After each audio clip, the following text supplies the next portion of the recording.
ಮನೆಯಿಂದ ಕರ್ಕೊಂಡು ಬಂದಿದ್ದೆ. ಕರ್ಕೊಂಡು ಬಂದಿದ್ದ ತಲೆ ಎಣ್ಣೆ ಹಾಕಿ ತಲೆ ಸ್ನಾನ ಮಾಡಿಸಿ ಅಂಗಿ ಜನ ಹಾಕೊಂಡು ಇಟ್ಕೊಂಡು ಕರ್ಕೊಂಡು ಬಂದಿದ್ದೆ. ಕೈ ಇಟ್ಕೊಂಡು ನಾನು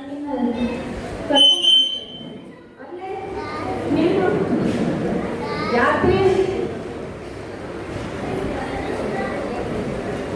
ಜಾತ್ರೆ ನಡೆದಿತ್ತು, ತೇರು ನಡೆದಿತ್ತು. ಇಬ್ರು ಹೋಗಿ ಮುದ್ದಕ್ಕೆ ಹೋಗ್ಕೊಂಡು ದೇವರಿಗೆ ನಮಸ್ಕಾರ ಮಾಡಿದ್ವಿ. ನೀನು ಅದೇನೋ ಅಂತಲ್ಲ ಗಿರ್ಗಿರ್ಗಿರ್ಗಿರ್ಗಿರ್ಗಿರ್ಗಿ ಆ ಬಂಡಿ ಆಟ ಆಡಿದ್ವಿ. ಬಾಂಬೆ ಮಿಠಾಯಿ ತಗೊಂಡೆ, ಗೊಂಬೆ ಆಟ ನೋಡಿದೆ, ಬಯಸಿನಿ ಆಟ ನೋಡಿದೆ, ಎಲ್ಲ ನೋಡಿದೆ. ಬಾಂಬೆ ಮಿಠಾಯಿ ತಿನ್ಸಿದೆ. ನನಗೆ 20 ರೂಪಾಯಿ ಕೊಟ್ಟಿದ್ರು. ಇಲ್ಲೇ ಇನ್ನೂ ನನ್ನ 10 ರೂಪಾಯಿ ಇಟ್ಕೊಂಡೇನೆ, ನಾನು ರತ್ನ ಕಟ್ಕೊಂಡೇನೆ. ಆಯ್ತಾ? ಹಾಂ, ಅಲ್ಲ ಈ ನನಗೆ ಏನು ಗೊತ್ತಲ್ಲ ಅವ್ವ, ನನಗೆ ಒಂದು ಕೆಂಪು ಐಸ್ ಕ್ರೀಮ್ ಬೇಕು, ತಗೊಂಡು ಬಾ ಹೋಗು ಹೇಳಿ. ನನಗೆ ವಾರಪ್ಪ ನೀನು ನನಗೆ ಜೋಡಿ ಬಾ, ಕೈ ಹಿಡ್ಕೊಂಡು ಹೋಗೋಣ. ಅಮ್ಮ ನೀವು ಒಬ್ಬರಿಗೆ ಹೋಗೋಣ, ಇಲ್ಲ ನಿಂತಿರ್ತೀನಿ. ಹಾಂ, ನಾನು ಹೋದೆ. ಕೆಂಪು ಐಸ್ ಕ್ರೀಮ್ ತಗೊಂಡು ಬಂದೆ. ನೀನೇ ಇಲ್ಲ, ಎಲ್ಲಿ ಬಂದಿ ನೀನು? ಇಲ್ಲೇ ಇಲ್ಲ ನೀನು. ನೋಡ್ರಿ, ಕೈ ಖಾಲಿ ಅದು, ನನ್ನ ಕೈ ಖಾಲಿ ಅದು. ನೀ ಎಲ್ಲಿ ಓದಿ? ನೀನು ಯಾರು ನೋಡಿ? ನಾನು ನೋಡಿರೆ ಇವನ್ನ ನನ್ನ ಮಗ, 5 ವರ್ಷದ ಮಗ, 5 ವರ್ಷದ ಮಗ ಇದ್ದ.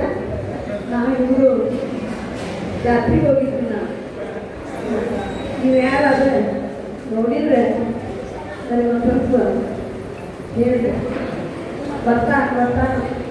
ನಾನು ಹಾಗೆ ಕೈಗೋಡ್ತಾ ಇದ್ದೇನೆ, ಅವೆಲ್ಲ ಬರೋವಲ್ಲ.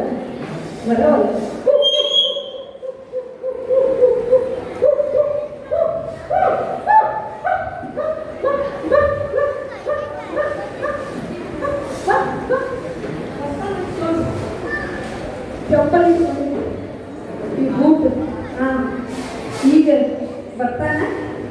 ಬಂದಂದ್ರೆ ಬೂಟ್ ಹಾಕ್ತೀನಿ, ಅವೆಲ್ಲ ತಗೊಂಡು ಆಟ ಸಾಮಾನ ಎಲ್ಲ ಇದ್ದೇವೆ.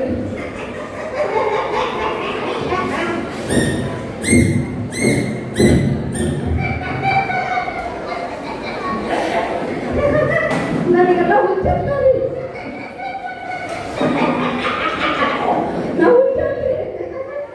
ನಾವು ಮಾತಾಡ್ತೀನಿ ಹೋಗ್ಬೇಕೆ.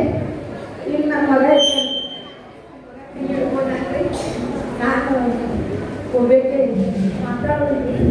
ನೀವು ಯಾರು ಏನು ಎತ್ಬೇಡ್ರಿ, ನಾವು ಹುಚ್ಚಾಡ್ರಿ.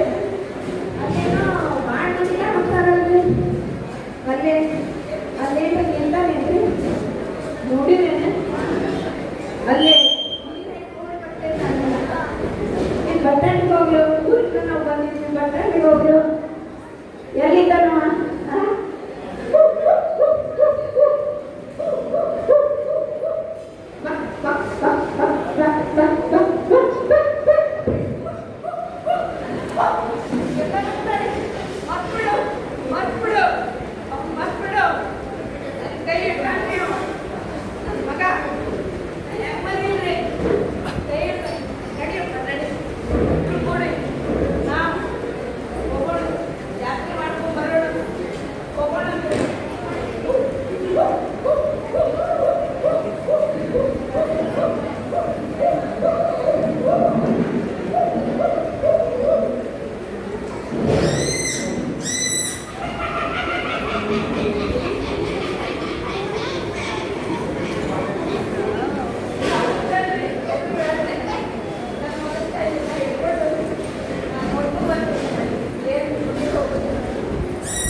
ಸೂತ್ರವ